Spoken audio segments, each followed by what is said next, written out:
தேவனுடைய நாமம் மகிமைப்படுவதாக. யோபு 37ஆம் அதிகாரம் 13ஆம் வசனம். ஒன்றில் தண்டனையாகவும் ஒன்றில் தம்முடைய பூமிக்கு உபயோகமாகவும் ஒன்றில் கிருபையாகவும் அவைகளை வரப்பண்ணுகிறார். கர்த்தருக்குள் பிரியமானவர்களே, பூமியில் தேவன் விவேகமான ஆளுகையில் காலநிலைகளை பயன்படுத்துகிறார். யோபு 36ஆம் அதிகாரம் 31ஆம் வசனத்தில் காண்கிறோம். அவைகளால் ஜனங்களை தண்டிக்கிறவரும் ஆகாரங்கொடுத்து இரட்சிக்கிறவருமாயிருக்கிறார். கிறிஸ்துவுக்குள் அன்பானவர்களே, தேவன் நம்முடைய வாழ்வில் செய்கிற மகா பெரிய காரியங்களை நாம் விளங்கிக் கொள்வது கடினமே.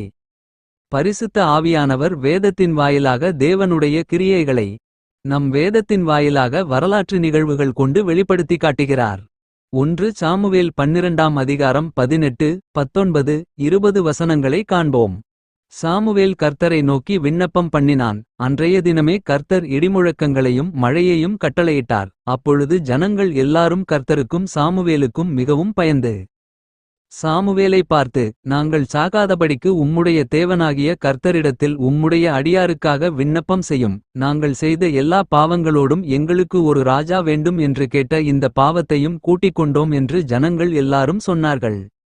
அப்பொழுது சாமுவேல் ஜனங்களை நோக்கி, பயப்படாதேயுங்கள், நீங்கள் இந்த பொல்லாப்பையெல்லாம் செய்தீர்கள். ஆகிலும் கர்த்தரை விட்டு பின்வாங்காமல் கர்த்தரை உங்கள் முழு இருதயத்தோடும் சேவியுங்கள்.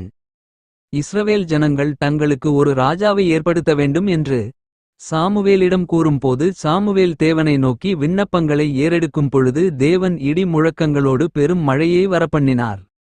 இஸ்ரவேல் ஜனங்கள் பயந்து சாமுவேலிடம் சென்று, கர்த்தர் நம்மை அழித்து விடுவார் என்று பயந்து அவரிடம் முறையிட்டார்கள். அப்பொழுது சாமுவேல் சொன்ன வார்த்தைகளை நாம் பார்க்கிறோம். தேவன் ஒருவரையே இருதயத்தில் நினைப்போம் என்றும் முழு இதயத்தோடு அவை தொழுது கொண்டு தேவனுக்கு பயந்து அவருடைய வார்த்தைக்கு கீழ்ப்படிந்து வாழ்வோம் என்றும் சாமுவேல் சொல்லுகிறார். கிறிஸ்துவுக்குள் அன்பானவர்களே, நம்முடைய வாழ்வில் தடைகள் ஏற்பட்டாலும் காரியம் விரைவாக நடக்காமல் தாமதித்தால் தேவனிடம் நம்மை அர்ப்பணித்து அவருடைய வழி நடத்துதற்காக காத்திருப்போம்.